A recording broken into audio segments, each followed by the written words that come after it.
So I was contemplating making this video, partially because other people have already made videos about this topic, and I mean, the whole entire world knows already, but I just kind of wanted to get my opinions out, my feelings out, discuss what I think personally, and yeah.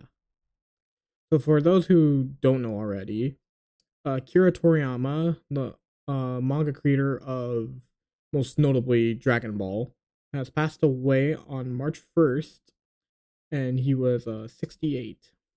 It was due to an acute subdural hematoma, which is like a head injury. I looked this up after I saw, um, and it's like a blood vessel bleeding in like inside the brain. If I'm correct, if I'm wrong, I apologize, but yeah, it's just very sad.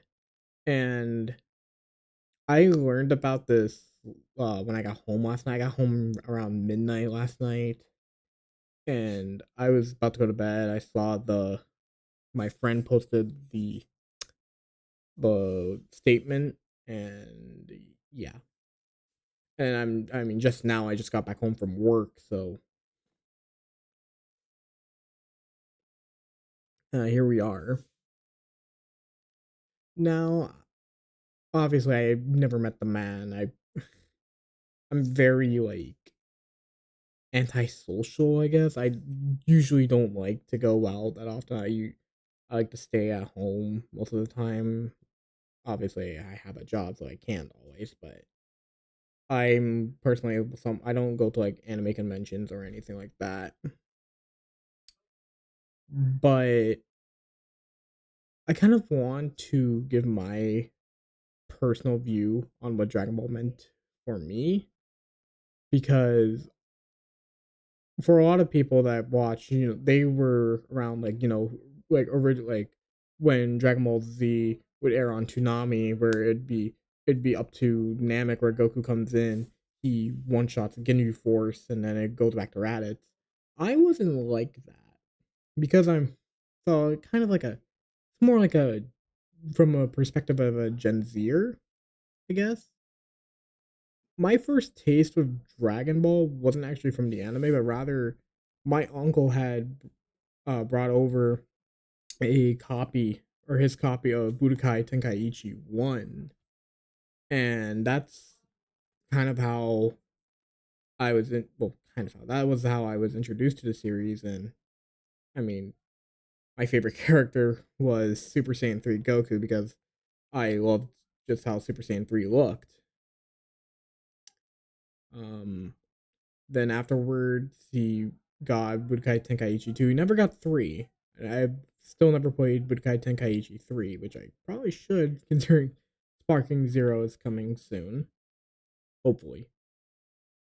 Um, but I enjoyed playing those two games a lot. They were so fun. Just messing around. Like, and I didn't even know, like, who these characters were. I didn't even know, like, who is Goku? Like, who is this guy named like Gohan or something. Like that was my react. That was like that's how I was back then. And then I want to say it was around 10, I think, is where I first got a taste of the actual show in when Dragon Ball Kai, or Dragon Ball Z Kai as it is in the West, was airing on Nicktoons. And I love watching Avatar: The Last Airbender, but the there are two shows on Nicktoons that I would always look forward to watching: Avatar: The Last Airbender and Dragon Ball Kai. And I remember fondly watching that entire Saiyan saga. Um, and I'm like, and I really got attached into, like, especially in that final fight where Vegeta is the great ape. He pretty much has Goku beat. Well, he has Goku beat. And what are they going to do? Like, how do we beat him? And then Yajiro becomes Slice's tail, and yeah. And I also remember about how in Namek, and it's like, okay, do they like how strong is Goku going to be? Goku got manhandled by Vegeta, who doesn't have his tail anymore. And I get that Vegeta had his tail, hence the Great Ape transformation. But like he still struggled against Space Vegeta. So how is he going to beat these guys who are manhandling a stronger Vegeta, despite the fact he has no tail? And then I see that one of my favorite scenes of all time in Dragon Ball is Goku just training uh on the ship that Dr. Briefs made for him when he's traveling to Namek. And I actually never saw like, well, I'll get to Super Saiyan in a second, but I never like when he first arrived and just toyed with the Ginyu Force, that was insane to me. I actually never got to see that first fight between uh Frieza and the Z fighters because because I think I had stopped watching it for a while when I was transitioning from elementary to middle school. But I remember like they'd get like Frieza would be on his way, but I never saw that fight until years later. And actually, I saw Dragon Ball GT, the like the Black Star Dragon Ball saga. Like nothing to deal with Baby or Super Saiyan 4 like that. And as I was growing up in my teen years, going to middle school, I transitioned to Cartoon Network from Nicktoons. So mainly because my that was like where I started really indulge into Pokemon more and more. But one series that kept crossing my mind, I would love to finish the series, was Dragon Ball Kai.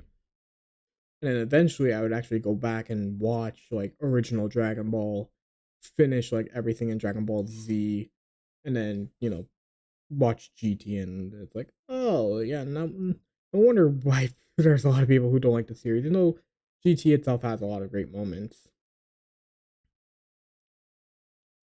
One of my fondest moments of in Z, I remember that entire fight between Gohan versus Cell, and I mean, when that kid went Super Saiyan 2, like I could feel like who is stopping him?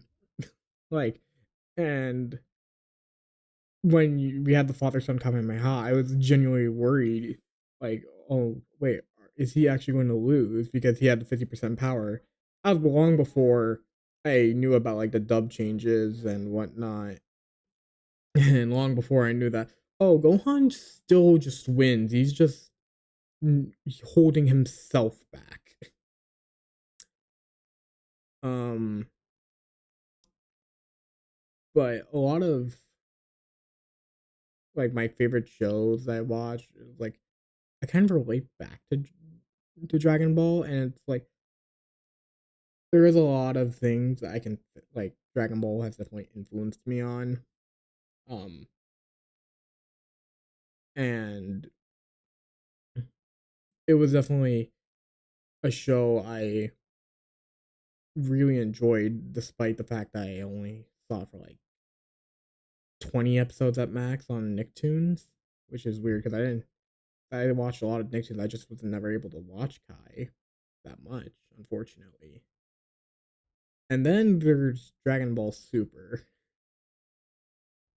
and I never saw Resurrection F or Battle of Gods in theaters, but watching uh Super come out, those episodes, like watching them come out one by one, you know, something like it felt. I won't say like, could I say special? But it felt like I kind of felt like I was sort of experiencing what older people who watched like Z like back in the day, like in early 2000s. That's kind of what I got, even though I can never replicate that. And it's also Super is also where I first learned about the Japanese dub, and I mean I do prefer the Japanese dub over the English dub, but I mean both dubs are amazing. And then come the Tournament of Power. Oh my gosh, I don't think there's ever been an a single arc I've had more fun watching than the Tournament of Power. Is it perfect? No, it has its problems. Looks at Stares at Tenshin, Han, Piccolo, and Jiren, and there's more than that. But for all the issues it had so many fun moments. I mean, Frieza was actually just the best character in that arc completely, in my opinion. He was nailed to near perfection. Um, Ultra, oh my gosh, Ultra. That finisher on Kefla is still to date my favorite finisher in any fight in the series. And then episode 131, like the final episode of the Super Anime, that might be just flat out my favorite single episode in all of Dragon Ball. So yeah, Super really definitely left an impact on me. It's how I made so many friends online, and it's like I have more of a soft spot for Super than others, even with its issues. And then Dragon Ball Super Broly is what quite literally became my favorite Dragon Ball movie, and like it's probably honestly in my top five favorite movies too. I enjoyed watching Superhero as well, and I'm looking forward to Daima. Um, and one other thing, and specifically this has to deal with the manga. Um, the manga, I actually thought anime was clearly superior to manga for a while. And then I think it was like my junior or senior year of high school where I learned that they had the Dragon Ball manga, and I decided to I'm like, okay, I'll read it. Let's see what it's in here. I know I've already seen the series, but and then the one I picked up just it happened to be the chapter where Goku goes, because how it was there was like the mega mangas that had the multiple chapters in them. Um, I just so happened to get the manga chapter that showed Goku turning Super Saiyan, and he doesn't do this Ozaru like scream of anger. He literally just snaps, and I thought that was just and like I don't know about others. I thought that was the coolest thing in the like in the manga. And I mean, like the single panel of Super Saiyan Goku is arguably the most important manga panel in all of manga. Like it might very well be. It's not the most influential because how many shonen mangas have like transformations that you can direct right to Super Saiyan? But that change actually really impacted my opinion on manga and made me respect it a lot more. And my condolences to everyone who's affected by passing of Akira Toriyama. Um, it's not easy, obviously, but also especially to those who knew him on a personal level. I mean, um, he, I'm gonna butcher these names. Um, well, I can just say their last names, I guess. I'm sorry.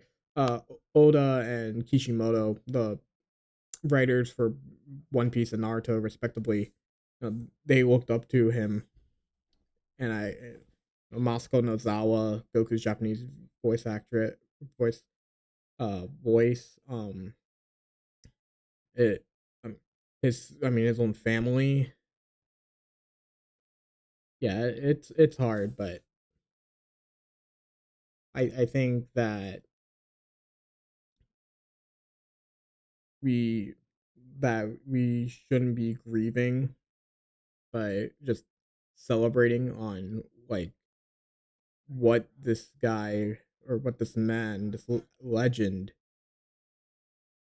had like he literally created a series that has unified like millions upon bajillions of people, and even some of your favorite, even some of other, even if you don't have, but I'm sorry, even if you don't like Dragon Ball, like people understand like what it has, like what Dragon Ball has done for all of manga and anime, and even with the other series, like I learned about Doctor Slump long after I knew Dragon Ball, but I didn't know he was very successful just off of Doctor Slump.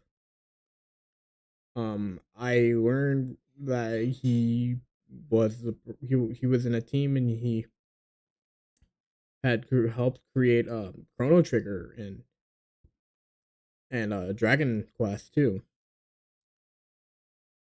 So those are my just like my raw opinions and thoughts.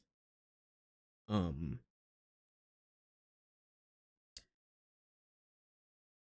I believe the legacy that that Toriyama left.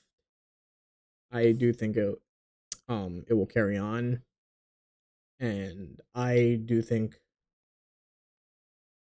uh Toyotaro will do a good job. Most likely Toyotaro will continue Dragon Ball, you know, with the rest of the super manga and of course with Daima. I don't know how much they have done in terms of planning with Daima, but I think that uh Toyotaro will continue to do a great job. Uh Although I think he should take all the time he needs to, recover and get, get better. Because I mean, this loss is very impactful. So yeah, those are just my own thoughts. Um, Maybe they're not necessary, but I just wanted to share them out. So yeah, uh, yeah. Thank you, Akira Toriyama, for everything.